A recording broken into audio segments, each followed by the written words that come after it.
Os quería contar un poco desde dónde hablo, ¿no? Para que uno se haga la idea, igual si el punto de partida nos parece interesante, valoráis de otra manera lo que yo digo, bueno, un poco, ¿no? Yo pertenezco a un grupo de investigación de la Universidad Autónoma de Barcelona, que formalmente como grupo nos constituimos en el 2004 y somos, bueno, es un grupo interdisciplinar, o sea, hay gente como yo, que soy psicóloga, pero hay gente que viene del área de la antropología, de las ciencias de la salud, incluso del derecho, del trabajo social, lo cual es interesante, ¿no? Porque cuando todos estamos mirando la misma cuestión desde distintas perspectivas, siempre es como muy enriquecedor a la hora de analizar y de mirar, ¿no? Básicamente trabajamos en torno a infancias, familias, adolescencias, relaciones familiares, siempre con un eje en la diversidad, ¿no? Hemos trabajado mucho en nuevos modelos de familias, en formas alternativas de crianza, en reproducción asistida, en adopciones y demás. Una de las cosas que teníamos muy clara cuando montamos el grupo de investigación y que hemos seguido trabajando mucho en ello porque nos lo creemos, es que no nos interesaba investigar para que los resultados de la investigación se quedaran dentro de la universidad, ¿no? Para que nos lean los colegas de otras universidades y demás, porque pensábamos que, bueno, si uno investiga, y más en temas como estos, pues lo mejor que te puede pasar es que algo de lo que encuentres sirva para, bueno, para mejorarle la vida a alguien o para que sirva de algo. Y además teníamos como muy claro, y lo seguimos teniendo, que el trabajo que nosotros hacemos como investigadores, al final está financiado por la gente que paga sus impuestos. O sea, nosotros nos financia la Generalitat, el Ministerio, la Unión Europea, quiere decir que nos cofinanciéis entre todos, con lo cual lo lógico es que haya una parte de evolución. En mi caso particular, yo no tenía, en un principio no tenía como línea de investigación ni como línea de trabajo nada relacionado con el sueño. He trabajado muchos años en reproducción asistida y en temas de adopción y familias adoptivas, y lo que me ocurrió es que cuando trabajas con personas que están en uno de estos dos tipos de procesos y de repente llega la criatura a casa, sea de una manera o de otra, es como, ¿y ahora qué, no? Y ahí sí que me di cuenta que el sueño era un tema que preocupaba, que traía en ocasiones, no siempre, pero que en ocasiones era una causa, un detonante de situaciones de malestar, de preocupaciones y demás. O sea, mi camino hasta el sueño viene por ese lado. Os contaba, no os lo contaba, pero os lo cuento ahora, desde el grupo de investigación acabamos montando un centro de servicios con esa idea de transferir o de extender los resultados de la investigación, en el que básicamente hacemos consultoría y formación de profesionales o reciclaje de profesionales en activo, cursos, talleres y otras actividades para familias, y también hay una parte de atención individualizada que la hacemos presencial en Bellaterra o aquí en Barcelona en la calle Tuset, o a veces online por Skype o por Hangout, y que, si bien es verdad que tiene una parte de atención psicológica en el sentido convencional de la terapia psicológica o de la psicología clínica, hay otras personas del grupo, por ejemplo, es mi caso, aunque soy psicóloga, pero también lo es el de... Sí, por supuesto. El de otras personas que trabajan desde, a lo mejor,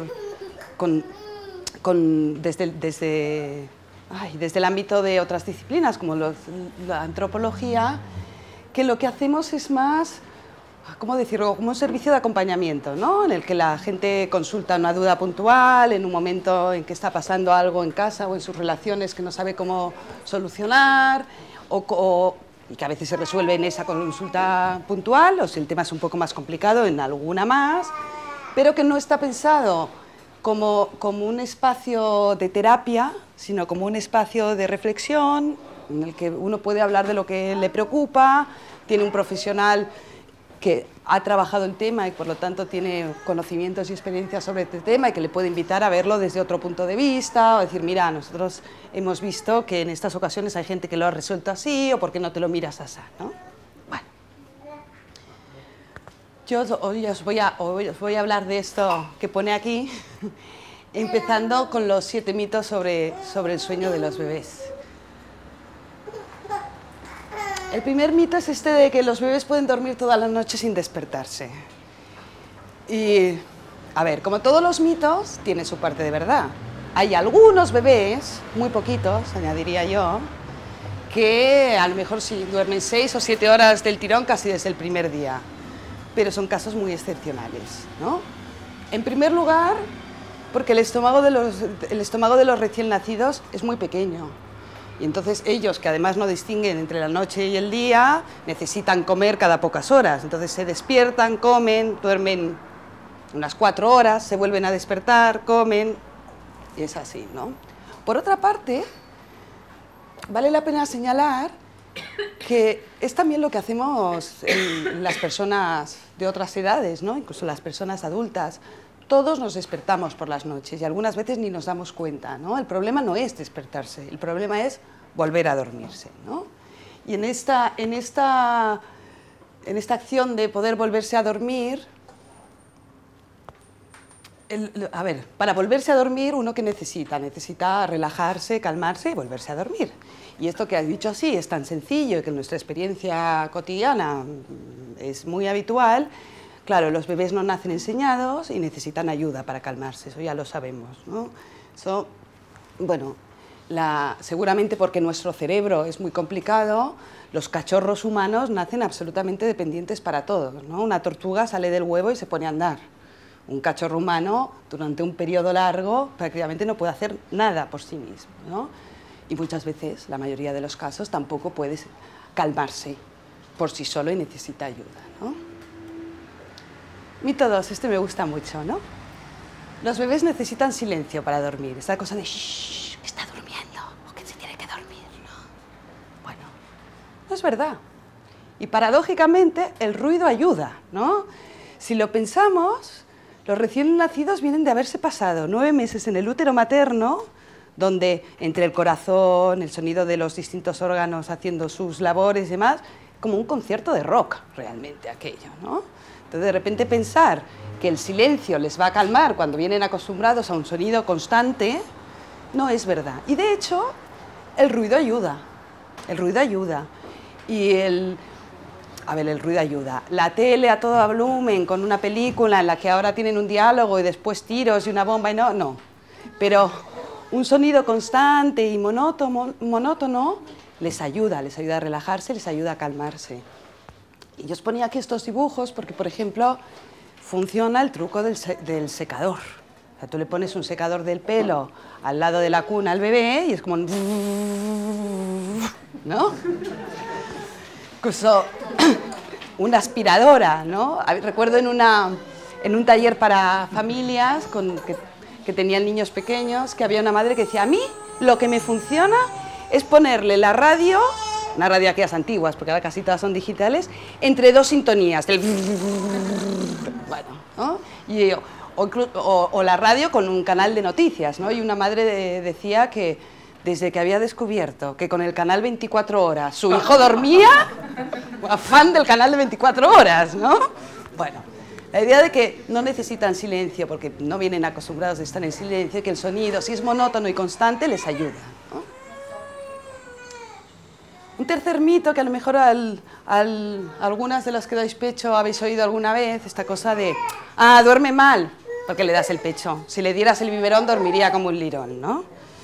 Bueno, como todos los mitos, tiene quizá un arraigo de verdad en el sentido de que técnicamente la leche materna se digiere mejor que la leche artificial de polvitos y fórmula, ¿no? Y entonces eso se supone que haría que, como tardan más en digerir, necesitan despertarse menos veces o cada más tiempo. O sea, pueden estar más tiempo dormidos sin necesidad de tener una toma.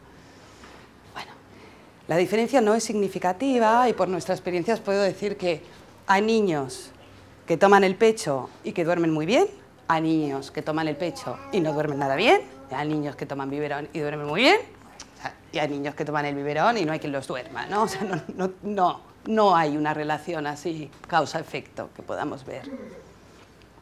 Otro mito es este de los niños se autorregulan y si siguen durmiendo es porque lo necesitan. Bueno, perdón que no lo he preguntado antes, pero antes de seguir adelante, me gustaría preguntaros, ¿cuántos de los que estáis aquí tenéis bebés de 0 a 3 meses? ¿No? ¿Cuántos vais a tener bebés? Vale. ¿Cuántos tenéis bebés de 3 a 8 meses? ¿Y de 8 meses a 1 año? ¿O 1 año y medio? ¿Más de 8? ¿Entre 1 y 2? 16. Vale, vale. Entonces así para centrar un poco los contenidos. Bueno, decía, los niños se autorregulan, si siguen durmiendo es porque lo necesitan. Podríamos decir que es bastante cierto para los recién nacidos. Los recién nacidos no distinguen el día y la noche, lo de las rutinas, ciencia ficción en principio, o sea, tienen sus ritmos, pero no vayas a explicarle lo que es una rutina porque no te va a entender. Pero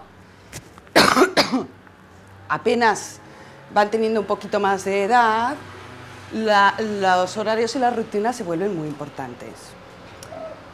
Es verdad también que se vuelven muy importantes en nuestra cultura, quiero decir. Nosotros necesitamos que en un plazo medio, o aspiramos a que en un plazo medio, o corto si puede ser, nuestros hijos duerman de un tirón por la noche, sigan unos horarios de comer, desayunamos, comemos, merendamos, cenamos, dormir, ¿no? Y eso es una cosa cultural. O sea, seguramente cuando en la prehistoria, cuando la humanidad era recolectora y cazadora, cuando tenían sueño dormían, cuando podían comer y tenían hambre comían y no te necesitaban, ahora es la hora de dormir, ahora es la hora de comer, ¿no?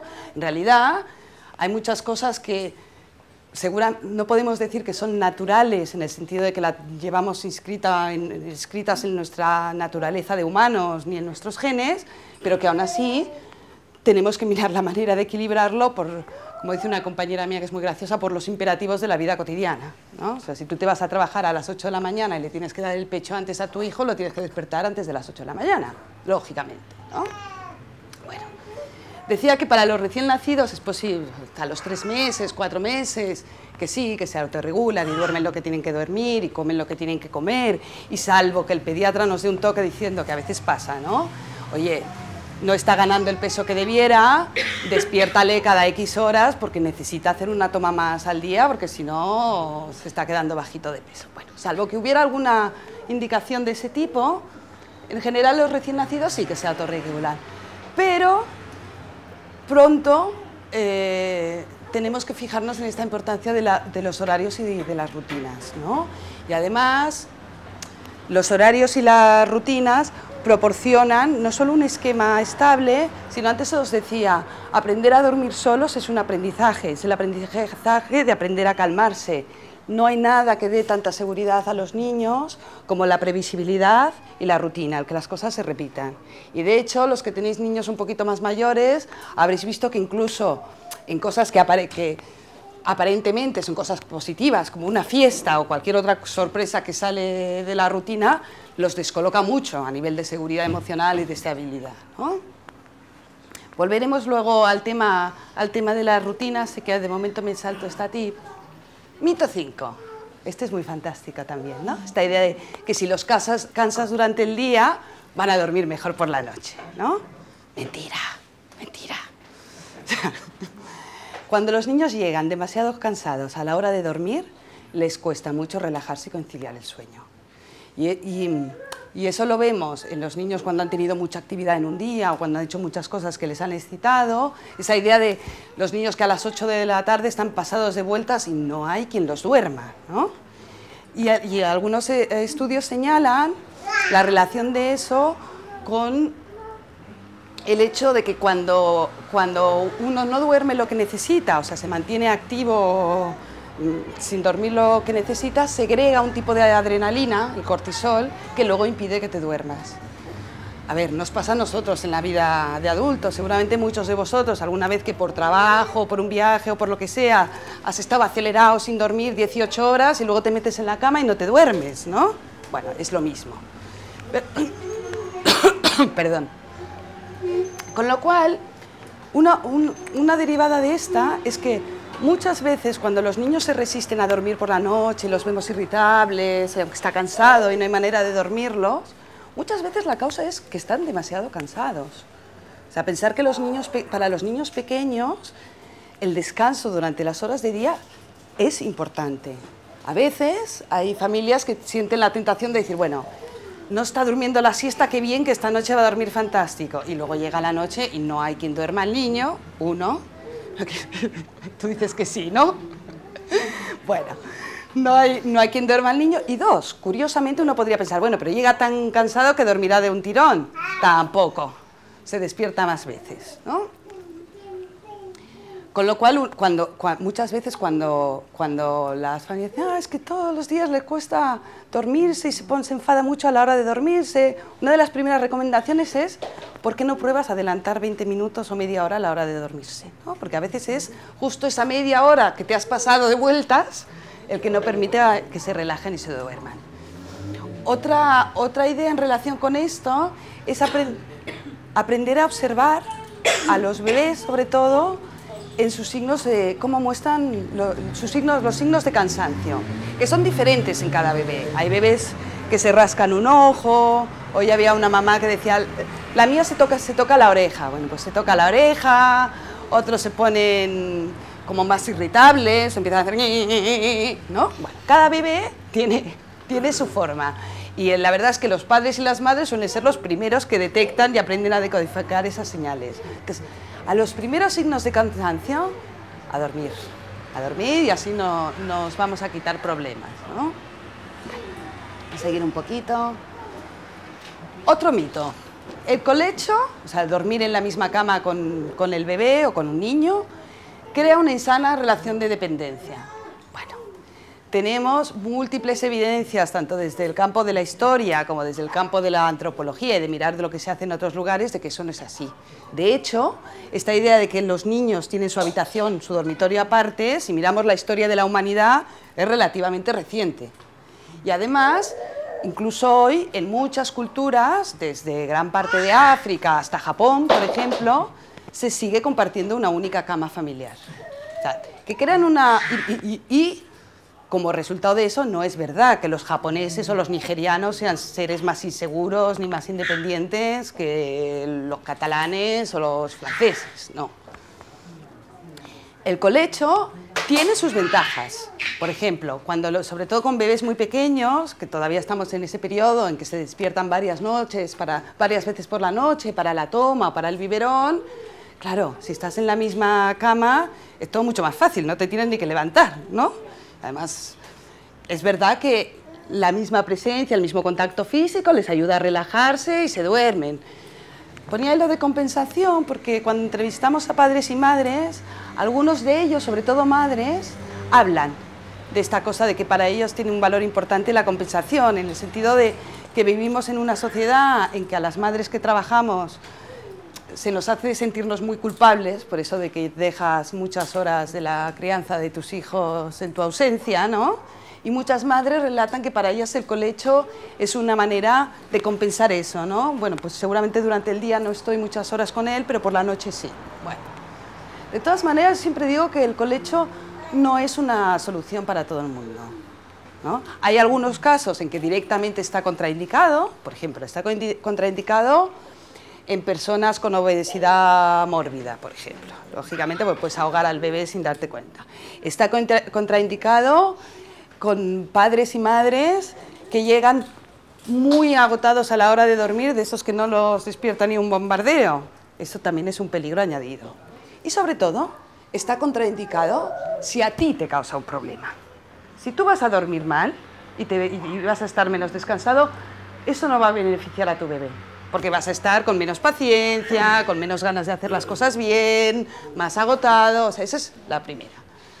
Tiene también, bueno, otras historias, ¿no? Pero yo qué sé, yo he dicho cosas a favor del colecho y hay otras que juegan en contra, ¿no? Esta de la angustia, la gente que piensa que a lo mejor le hago daño, o incluso, esta no sé si es positiva o negativa, ¿no? Pero, por ejemplo, para muchos padres, parejas que practican el colecho con sus hijos, eso obliga a ponerse creativos a la hora de buscarse horarios y espacios para tener relaciones sexuales, por ejemplo, ¿no? Bueno, es una decisión personal de cada cual, pero sí que insistiría en que requiere esta reflexión previa de qué espero yo del colecho, cómo lo siento, cómo lo vivo, si me interesa o no, porque tendría que tener un cierto compromiso.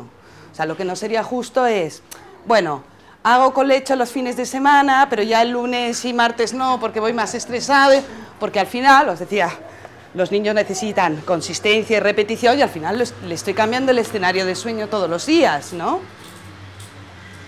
Un séptimo y último mito. Algunos niños no duermen bien nunca, ¿no? A veces parece que no va a llegar nunca el momento de que duerman, pero llega. 7 años. Bueno, sí.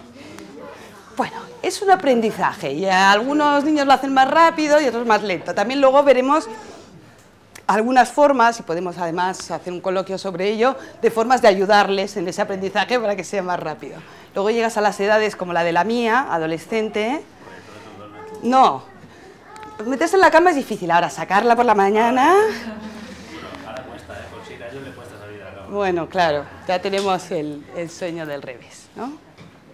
Vamos a pasar entonces a esta diapo de cuánto necesitan dormir. Pero antes de mirarse un poco la tabla, me gustaría recalcar que estas tablas se hacen en base a medias, de lo más habitual.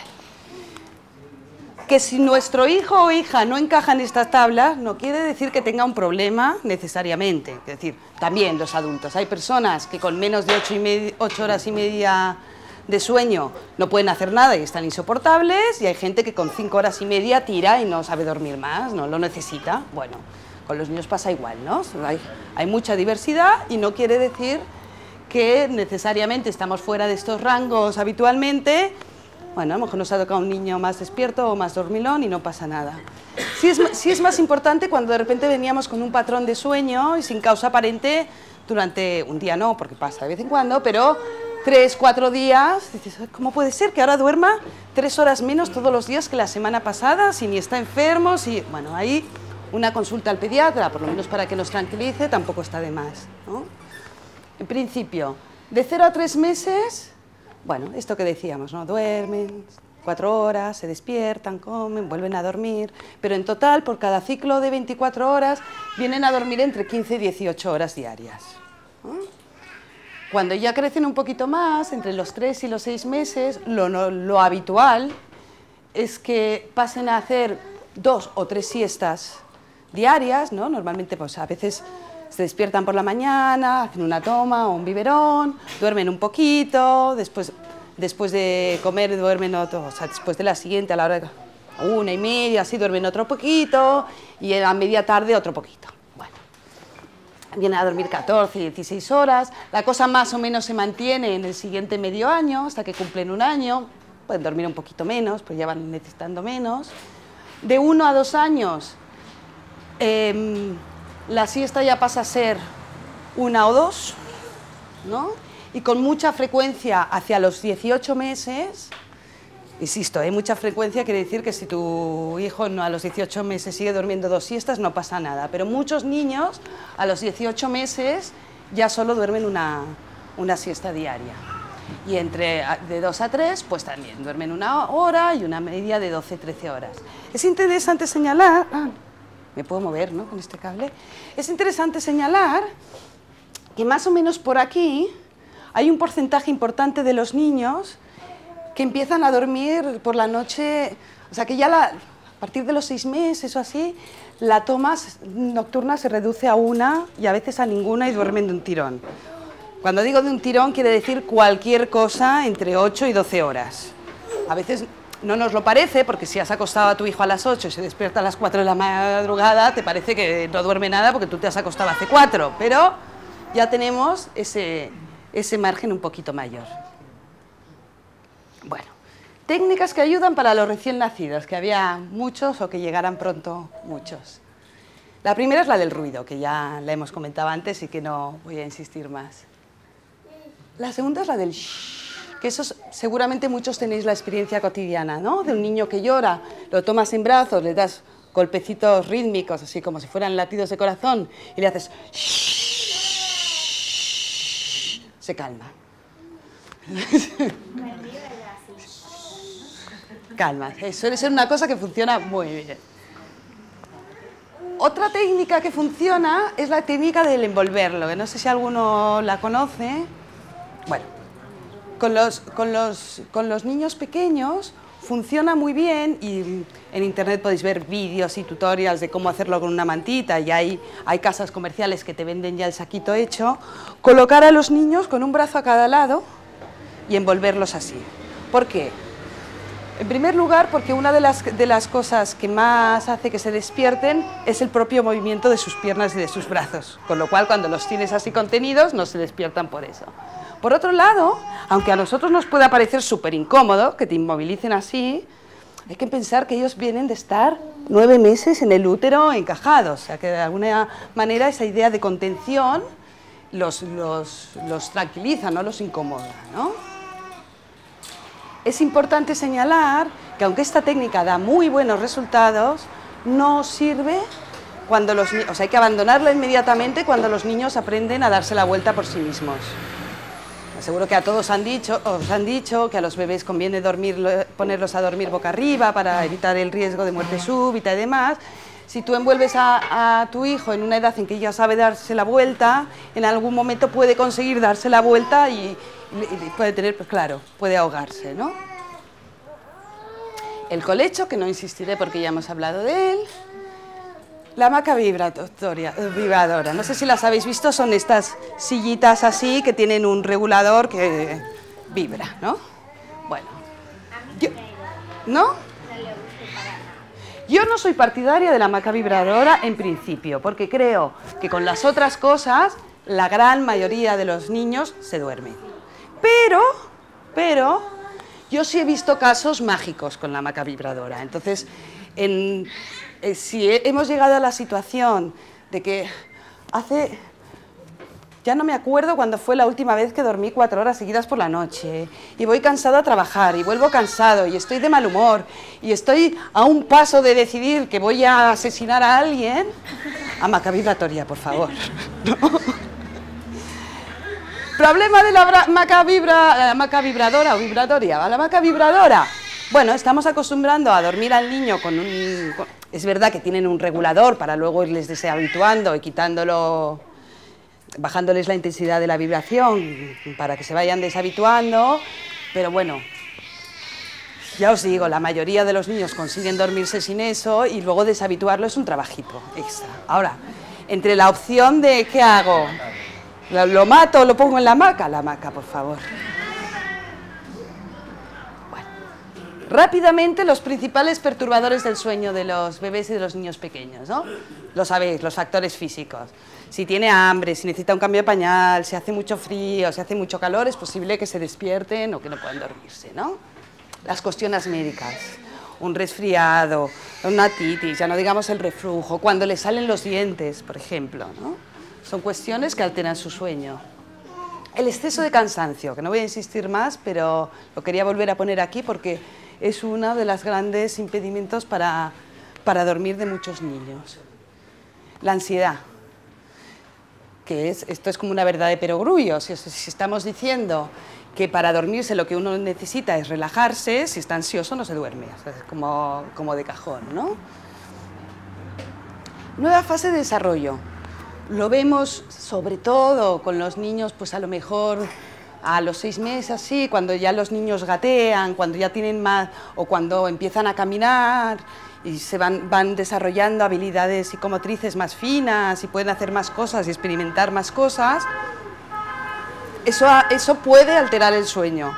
Y tiene su lógica. O sea, es un montón de novedades, hay todo un mundo por descubrir, todos los días pasan cosas nuevas.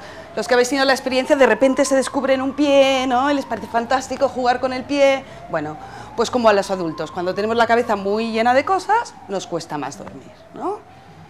Y la última, y no os enfadéis, la ansiedad de padres y madres. Este es uno de los grandes perturbadores del sueño. Y antes lo comentábamos aquí, ¿no? La experiencia nos dice que, curiosamente, y es un dato que respalda esta afirmación, en las familias los segundos hijos duermen mucho mejor que los primeros, ¿no? Pero mucho mejor, ¿no?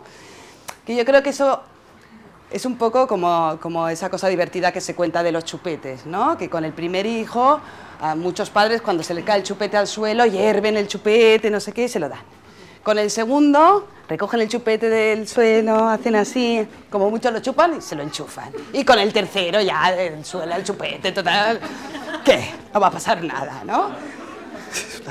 A ver, no es una cosa de la que sentirse culpable, o sea, realmente ser padre o ser madre por primera vez es enfrentarse a una situación nueva, que es lógico que nos cause incertidumbre, inseguridad, que nos estrese en determinados momentos, es lo lógico, no pasa nada, pero conviene tenerlo en cuenta, porque seguro que los que vivís en pareja tenéis la experiencia esa de que uno está nervioso y tiene al crío en brazos y el crío no hay quien lo calle, y se lo pasa al que está tranquilo y el niño hace...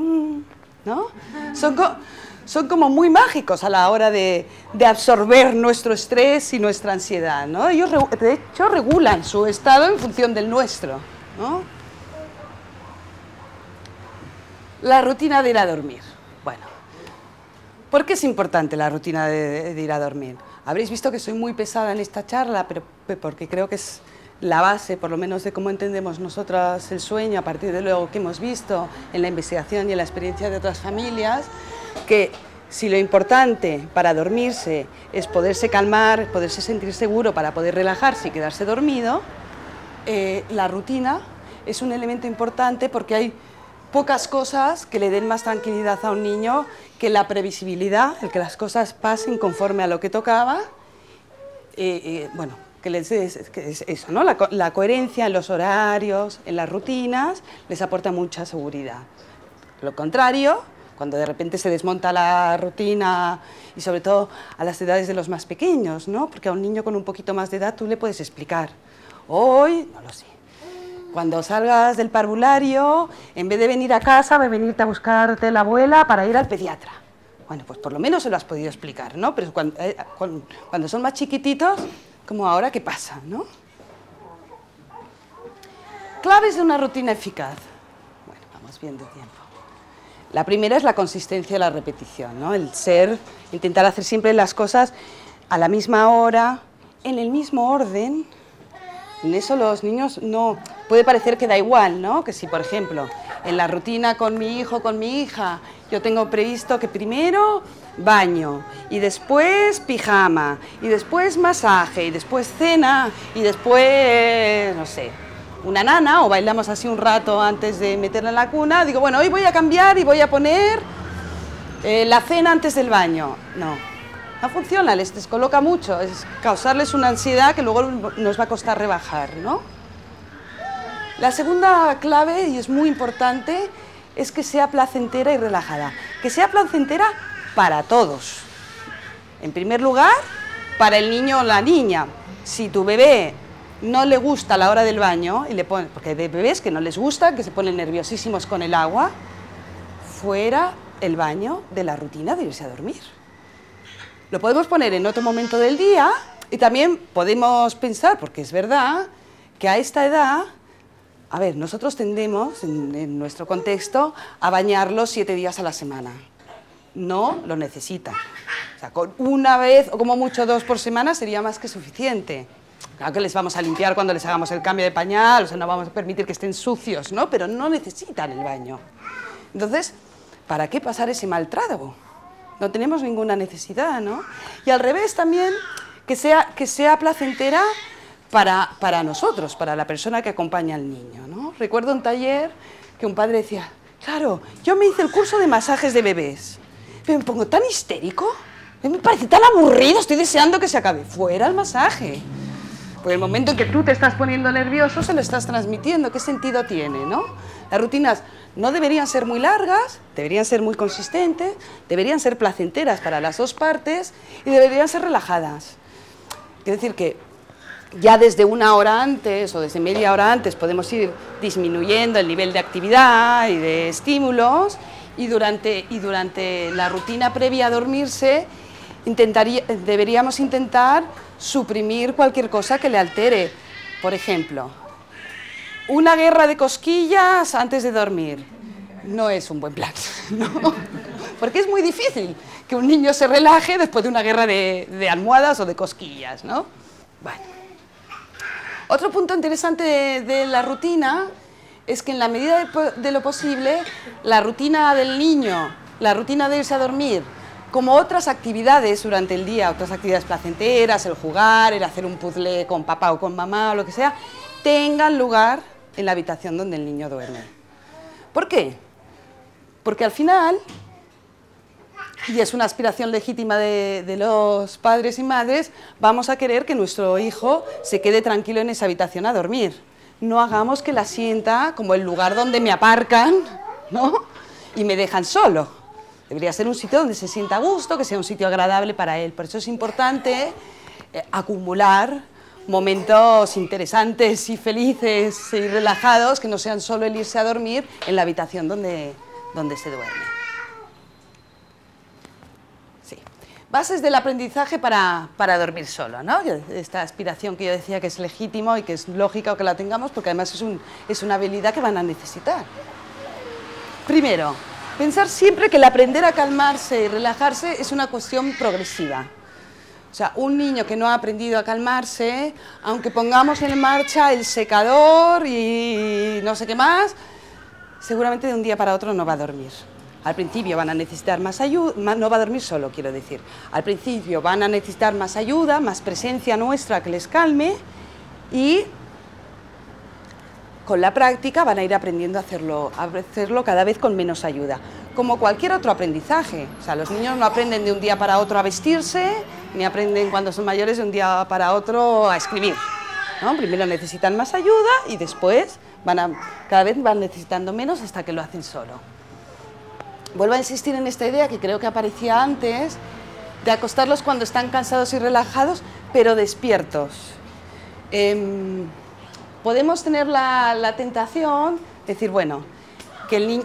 Sí, o que el niño se duerma cuando son un poco más mayores delante de la tele, o por ejemplo, que se duerme, que es muy habitual, dándole el pecho. Le doy el pecho y cuando está dormido lo pongo en la cuna. Bueno, muy chiquitito, ¿cuánto? 4 meses. Yo ya te aconsejaría que en la medida de lo posible, bueno, y sin estresarse y poquito a poco, cuando veas que ya está casi groggy, que se va a quedar dormido, ahí lo desenganches, intentes, y a lo mejor le tienes que poner la mano encima todavía y acariciarlo un poco, como para no pasar de repente a no tener nada de contacto, ¿no? Pero, lógicamente, si se va acostumbrando a que su pacificador, su modo de calmarse, es estar enganchado al pecho, para dormir solo va a tener que aprender a desprenderse de eso, ¿no? Entonces, esta idea de cuando esté a punto, sin estresarte tampoco, pero cuando esté a punto de quedarse dormido, separarlo, tumbarlo y seguramente seguirle tocando un poquito, incluso hablándolo, bueno, poquito a poco, debería ser una cosa que funcionase, ¿no? Y con otros niños que a lo mejor no se quedan dormidos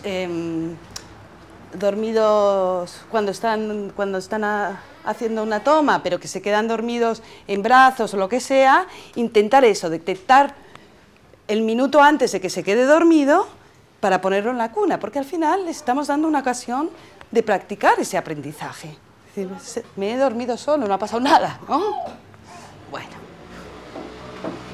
Una cosa que suele dar buenos resultados, o que puede ser una técnica a utilizar al principio, es esta idea de la cuna a los brazos y vuelta a empezar, ¿no? Si yo tengo al niño en brazos, se relaja, cuando veo que está a punto de dormir, pero todavía está despierto, pero ya está medio que groggy, lo pongo en la cuna.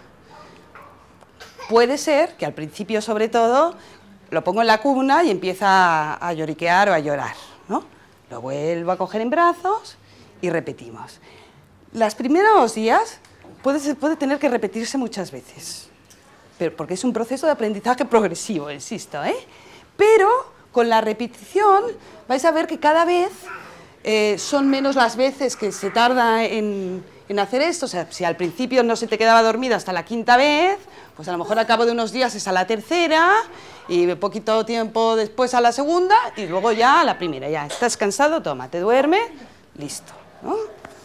Cuando crecen un poquito más, estoy pensando ahora, el niño es un poquito más grande, sobre todo 5 o 6 meses, que lo de los brazos ya empieza a ser más aparatoso, porque pesan más y porque además tienen que seguir avanzando en su aprendizaje. Una técnica que suele funcionar bien es la mano que calma. Mano que calma, la he llamado así, pero lo que quiero decir es, el niño notamos que está cansado, pero aún está despierto, lo colocamos en la cuna y si llora, le hablamos y le ponemos la mano, por ejemplo, en el hombro. La voz y la presencia de los padres o madres es los mejores tranquilizantes de la angustia y de la ansiedad de un niño, ¿no? Le pongo la mano. Cuando deja de llorar, no inmediatamente, porque si no vamos a entrar en un juego de a ver quién es más rápido, ¿no? Como aquello de las fichas, quito la mano. Si vuelve a llorar, le vuelvo a poner la mano. Lo mismo que con lo de los brazos y la cuna, al principio puede costar un poco más, pero con la repetición la inmensa mayoría de los niños acaban durmiéndose al final, casi la primera vez los dejas y acaban aprendiendo a dormirse solos, ¿no? que es la idea detrás de la que estamos. ¿Ver? Entrar y salir de la habitación, ¿no?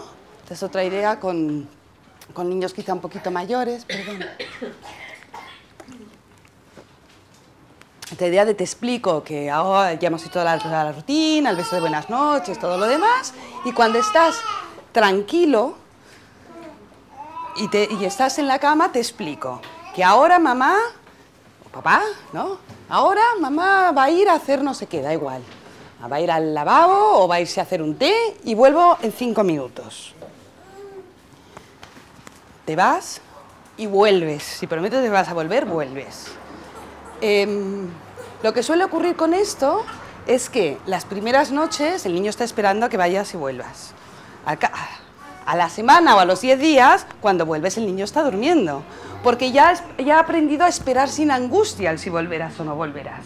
Ya sabe que vas a volver. Entonces ya se puede relajar y se puede quedar dormido, ¿no? Pues mira, si tú ya has conseguido, yo creo que casi que son fases, pero si tú ya has conseguido que el niño no necesitas ya cogerlo en brazos para que se calme, y lo puedes poner en la cuna y lo puedes calmar solo con tu mano. Tú tienes que ir viendo cuando está preparado. Entonces, si tú haces la primera prueba y el niño, según sales de la habitación, se pone a llorar, seguramente tu hijo no está preparado. Deja pasar una semana, deja pasar 2 semanas, ¿no? Un truco que a mí me encanta, salió en un taller con padres de niños muy pequeños, ¿no? Entonces había una pareja que la verdad que lo había pasado mal porque el niño no se dormía y era estas cosas de o te quedabas en la habitación y tal, si salías llorabas y no sé qué. Bueno, perdón. ¿Qué decidieron? Decidieron trasladar la conversación que normalmente tenían en el sofá cuando el niño se estaba durmiendo a la habitación del niño, ¿vale?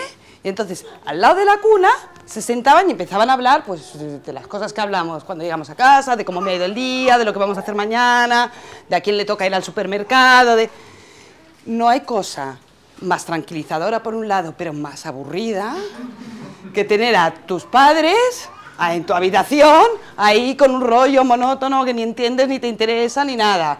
Entonces, bueno, esta pareja estaba mano de santo, les había funcionado estupendo.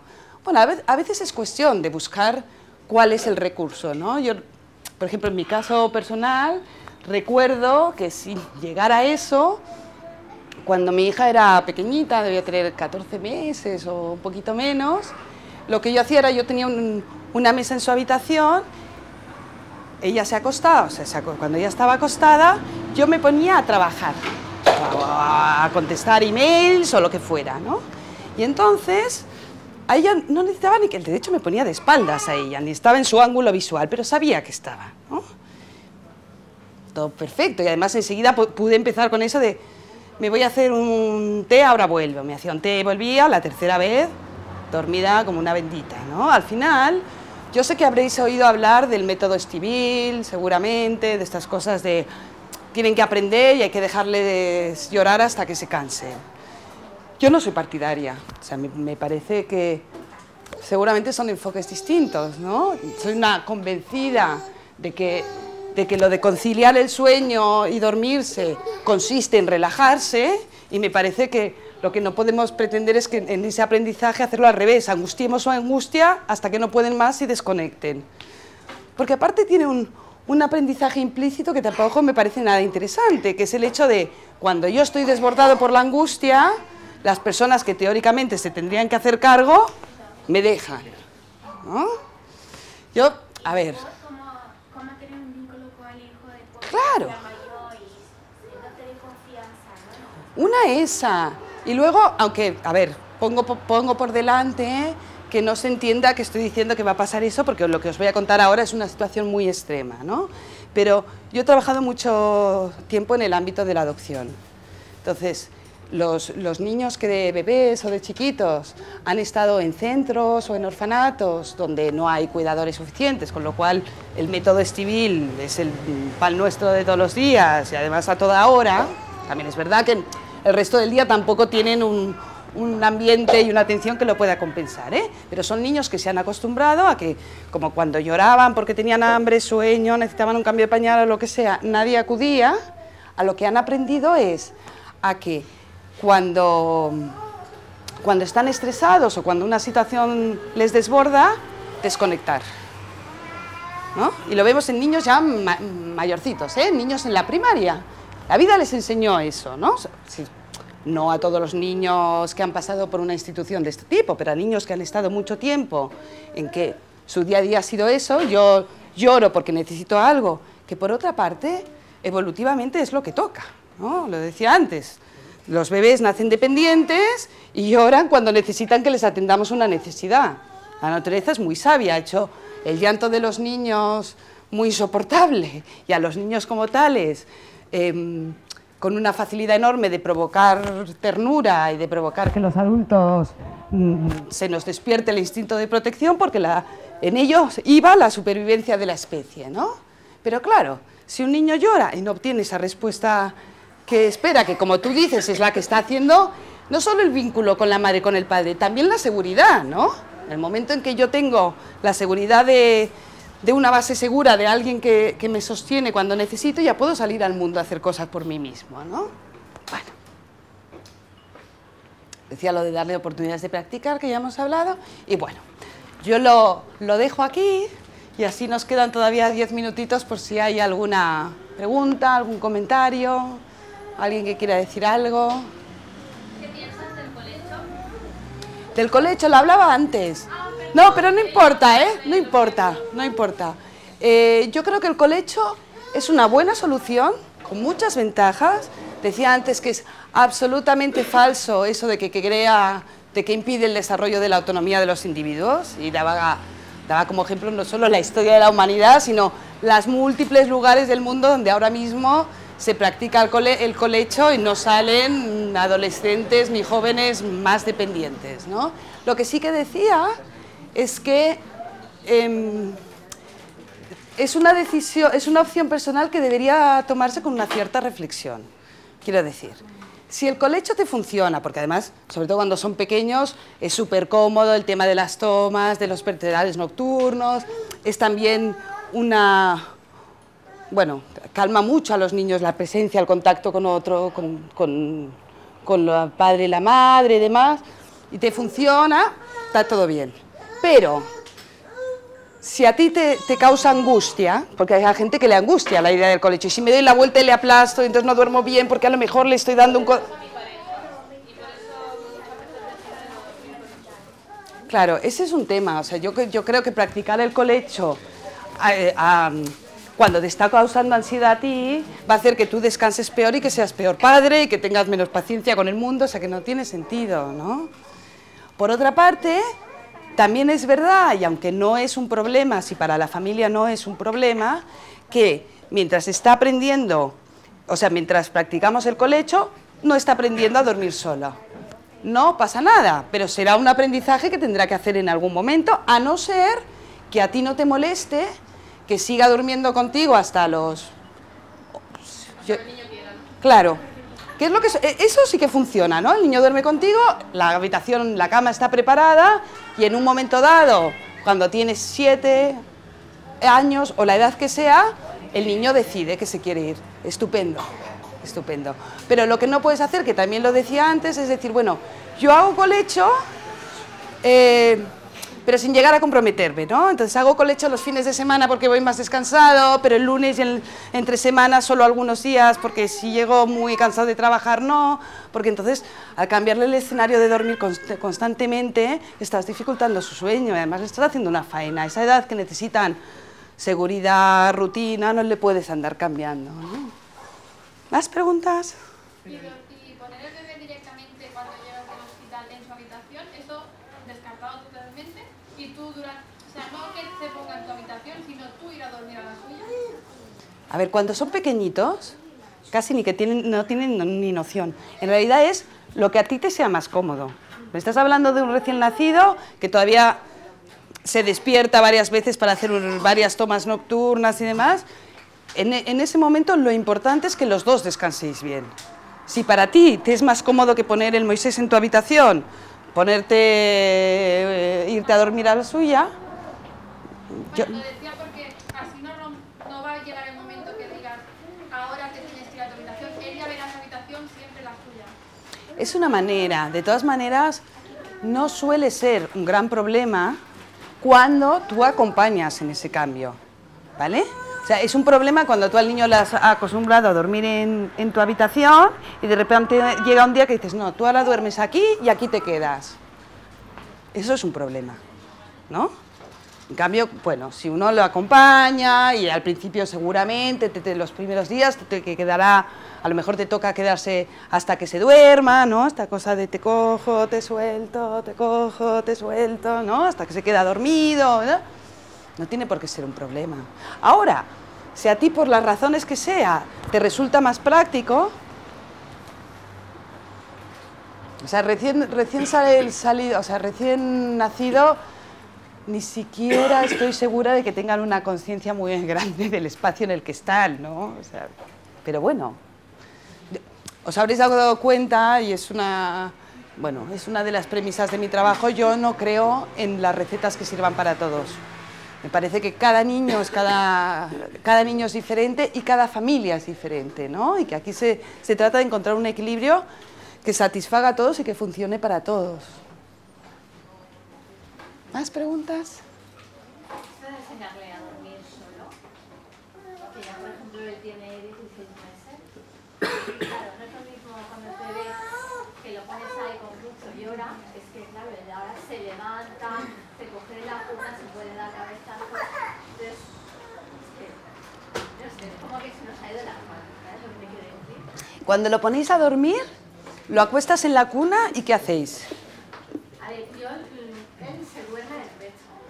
Eso claro, yo lo acuesto en la cuna y a lo mejor hay un día que duerme 3 horas seguidas y se despierta llorando. Al principio sí que le cogía, lo dormía y volvía a poner hasta que ya yo trabajo y se la renta y tal. Yo lo dejo en la cuna y cuando se despierte lo cojo y me lo llevo a la cama.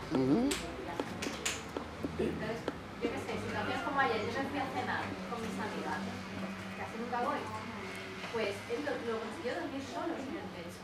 Lo puso en la cuna, pero cuando se despertó y vio que yo no estaba, no sé, se fue corriendo a la puerta llorando, pero es que le entró ansiedad, no llora, es ansiedad que me llamó, que claro, me tuve que ir corriendo, es que es un problema que no puedo ni ir a cenar, y claro, es como...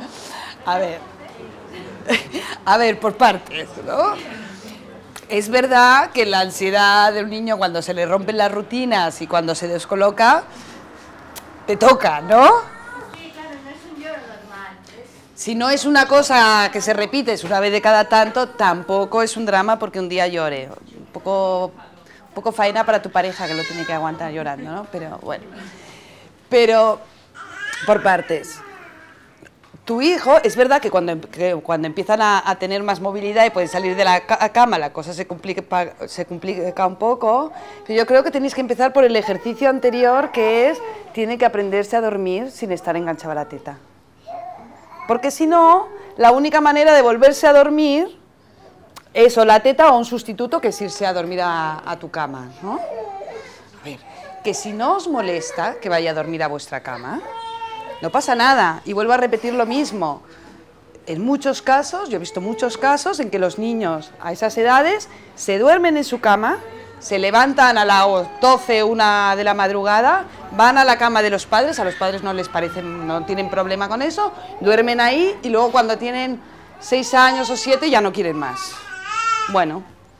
No, pero es que si ella no está, se duerme. O sea, conmigo se duerme, por ejemplo. Claro. Pero para el momento que ella está, en algún sitio de la casa o algo, ya sabe que está y es imposible. Claro. Yo creo que ahí tenéis primero el ejercicio, que de verdad ese yo creo que merece la pena, de aprender a dormir desenganchado de la teta. Porque si no, si ese es un método de calmarse, que le está funcionando, obviamente, a ver, es un método poco sostenible en el tiempo, ¿no? Porque cada vez, bueno... Claro, yo es que pensaba, digo, lo dejo en la cuna, que a lo mejor de más pequeño tiene 3 horas seguidas, pero poco a poco va durmiendo más horas, pero no, se despierta igual cada 2, 3 horas. Y claro, y cuando te vas a horas dormidos, si nos despertamos pensando, ¿estará bien o algo? Ya.